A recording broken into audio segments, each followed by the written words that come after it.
outrage. What is this freaking That's a pizza, Gavin. It can't hurt you. It won't rip. Why is it? They cut it and then it doesn't rip. You're like a I don't child. understand. You know, I just like, want a simple pizza where I can, eat lunch, but I can't. There's not a trash can over there. I know. I was just getting away. Right.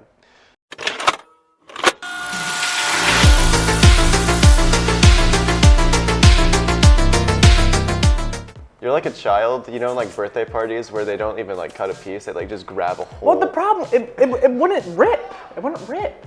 Anyway. He didn't have enough time to eat lunch today, so he's doing it now. Yeah. Is it good? Is it a good apple? Yeah, it is a good apple, actually. Okay. Do you still have your Christmas tree up? No, I don't, but I find it weird that people do. This isn't really a Christmas tree, but it has lights on it. That won't work. Yeah, they won't turn on. Yeah. It's very annoying. No, I think it's, I think in November you put your Christmas tree up, and like the day after Christmas it's down. You have to get rid of the memory of Christmas as fast as possible, or else it just kind of lingers and makes you sad that it's not that time anymore. Like right as New Year's hits for me, or New Year's Eve, I guess. I'm like, take all the Christmas stuff down. I'm done. You see the people that have it up in like June. Wait, why the heck is the boom mic like that? I put it like that. Why? Because it's pretty. Why is it all the way up? It's pretty. Anyway, sorry. Off topic a little bit.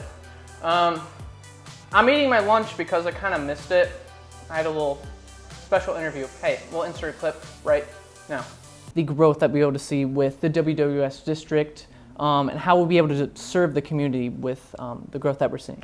Well, over the last year and a half, I've asked a lot of questions of our community on, for example, like grade level alignment. Yeah. Do you like the 5-6 concept? And that's what happened. Did you think that was pretty cool? I thought that was... Dr. Kaiser's a pretty cool guy. I'll tell you what, I thought it was real great. Yeah. No, it was really good. You did a good job interviewing people. You always do a great job interviewing people, like right now. Yeah. Am I doing good? Yeah, we are doing pretty good. Anyway, let's forget about all the random crap we've been talking about ranting. Let's get into the show. Since temperatures are starting to drop and snow has come and gone, Austin asked a couple people about their opinions on winter, and here it is. My name is Austin Arzapalo, and today I'm going to be asking some staff around Westfield High School what their least favorite part about winter is. So I'm here with Miss Flickinger, and what is your least favorite part about winter? I would say the gray skies in the Midwest. It's pretty depressing. Static. The static is real. The static. And the static in my frizz, like, you've never, I don't know. What's the static? You've never had static, like, on your pants or on your clothes? On your pants. I thought you meant like in the air. Or No. Dry skin. What about you? I would say the icy roads and just being cold. I'm here with Mimi in Mimi's Cafe, and what is your least favorite part about wintertime? I don't like to drive on the ice, and I don't like to walk in it because I'm afraid I'm going to fall. Wait, can we put a video of me and slapping people? Obviously, we had a couple bloopers in the gummy video. Let's insert some of those right now, shall we? Do a slow-mo. Oh, it doesn't even hurt. You kind of suck. You gotta do the other way.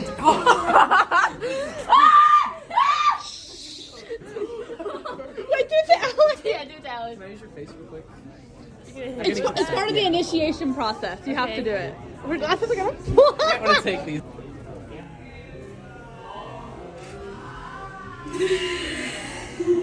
That was kind of weak. Yeah, that was kind of weak. You kind of suck. boy.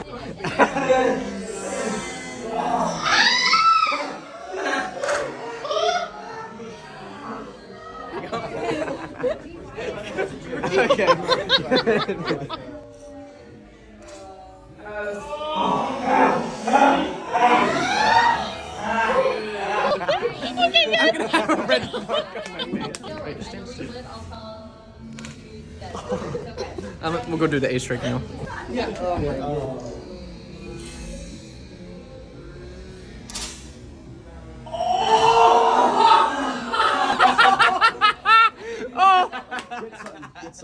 Get something. You only like your face for a minute? Hang out. Face for a minute? She's a little like, No, I said I would want.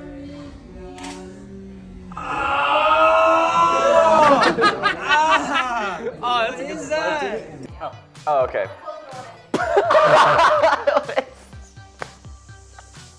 Riley interviewed Mr. Hemmerling about his construction class, and I think that's pretty interesting, so here it is. All right, so I'm here with Mr. Hemmerling.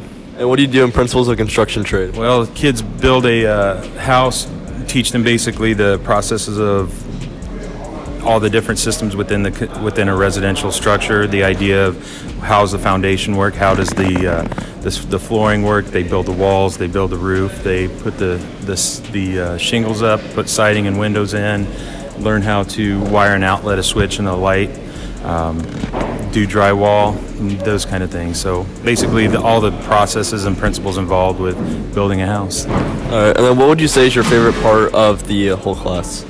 I think the fact that we get to go out and do things, kids can learn it on the, when I present it, but then they come in here and they actually get to do some hands-on work and actually build a structure they can walk inside and turn a light switch on and all of that. So I'm here with Sus Ruth. And what are you guys currently doing in this class? Currently, we're in construction. We're building houses today.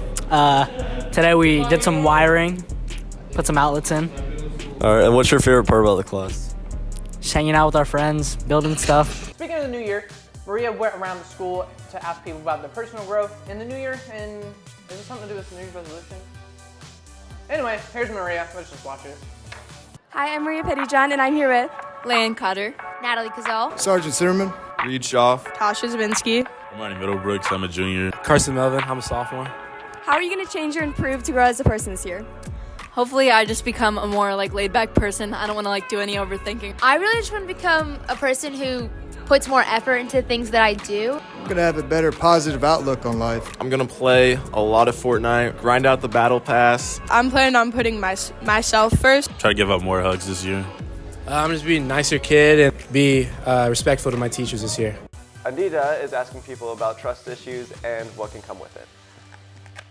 We have all experienced hard times, especially when it comes to relationship with people that might make us lose trust in some way. We will reach out to some people, how they get through it and deal with it. Yes. I definitely have. Yeah, okay, so in some of my relationships, I have had trust issues, just where things been said behind my back, just stuff like that, where my trust is betrayed, and I think it's definitely hard, but I think if the relationship is worth it to you, then it'll be worth to have them back in your life again. So my dad always taught me that, you always hope for the best and prepare for the worst. So, I always try to deal with my feelings as if I'm dealing with the worst. I just try to see good in people, but, obviously I'm aware of those problems ahead. I learned, not to tell people that I don't, know really well my, personal business, because it can get out. You never know who's gonna betray you.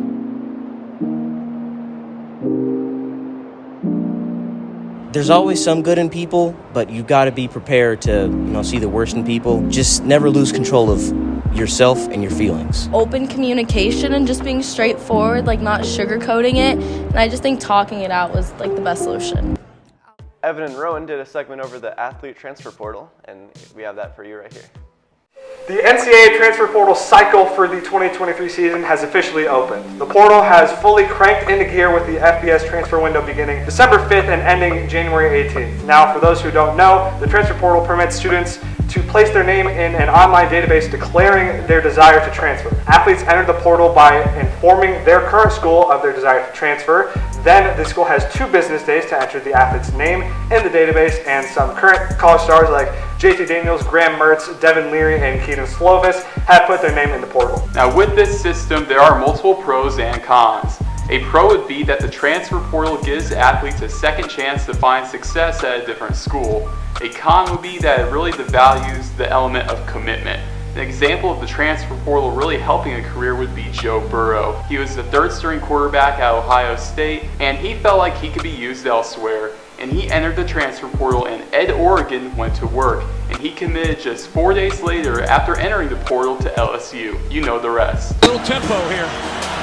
Now Burrow takes a shot way down the field to the right side. Hey, he's got his man. It's Terrace Martin. I think we just saw the next Tiger to win it in 2019. Joe Burrow, now a junior at LSU, looked to make a splash at LSU, and he didn't just splash, he cannonballed. He went 10-2 as a starter with 5 wins over ranked teams, one of which was to the 2nd-ranked Georgia. 2018 was great, but 2019 was one of the best seasons by a quarterback and team of all time. You know, Burrow threw for a casual 5,000 yards, 60 touchdowns, all in 1 year. He won the Heisman, the national championship, and got drafted by the Bengals #1 overall. He has been dubbed as one of the greatest college football quarterbacks of all time. Thanks to the transfer portal, he found a new opportunity and seized it, making the best of his last 2 years of college. Now on the flip side, let's look at the career of JT Daniels. This guy cannot catch a break. He will attend his 4th college in 5 years this fall, and the trends don't predict this to be his last. He started off his collegiate career at USC, where in his first year he had his best season to date. He totaled just over 2,600 yards on 216 completions with 14 touchdowns and 10 interceptions. Although he had some sort of success, the team as a whole struggled and missed a bowl game. This is where the tides turn in JT's career. 2019 was the beginning of a slow decline for Daniels because in the second quarter of the home opener versus Fresno State, he got sacked and tore his ACL. He was ruled out for the remainder of the year, and Keaton Slovis, who we previously mentioned, got the starting job for the rest of the year. Following Keaton's emergence and success, on April 16, 2020, former USC coach Clay Helton announced that JT had entered his name in the transfer portal. Later in July, Kirby Smart and JT announced that he would commit to Georgia and that he was granted immediate eligibility. The whole year Stetson Bennett started, but that changed after he sustained a shoulder injury in a November game versus Florida. On November 21st, a week later, JT made his first start for the Dogs, and he did not disappoint.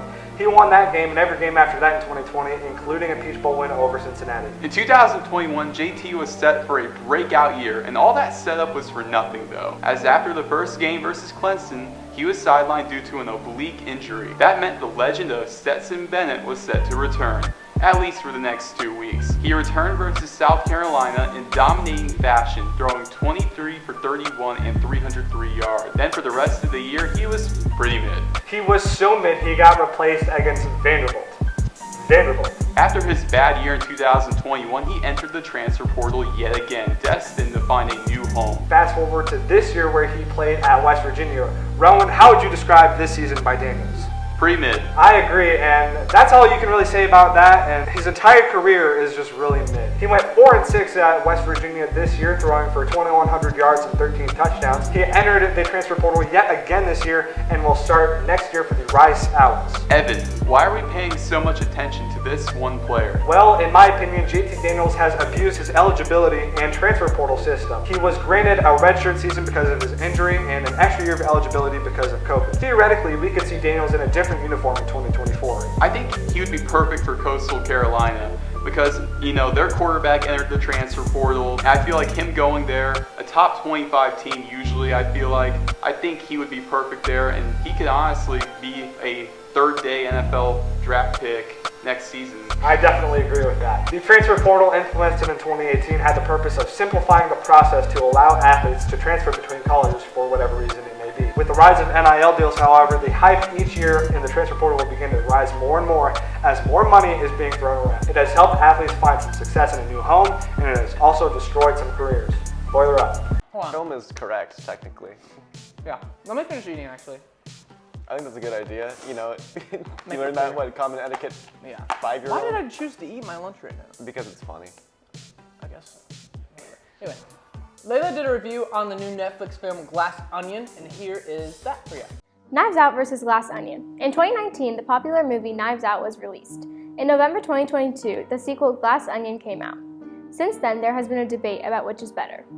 I decided to see for myself and watch both movies.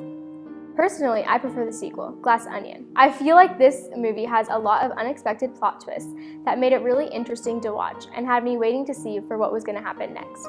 Knives Out was a good movie, but I feel like there was a lot going on. It was just a little difficult to follow, but it started to make more sense near the end. It was very suspenseful, and I had to know what was going to happen next. The cast of the characters are done really well in both movies, and I just feel they have a better dynamic across the group in Glass Onion.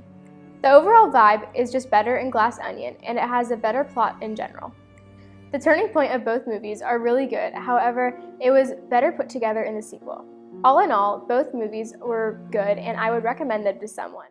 Have you seen it? No. Isn't it supposed to be like a sequel, sequel to Knives Out? Yeah, it is. It's just, I think it might be a prequel, actually. Okay, So they wait. So they release Knives Out first, and then. I think it's just a Knives Out mystery. Like it has nothing to do with the first one. Thanks for joining us. See you next week. Thank you for another week of Rock TV.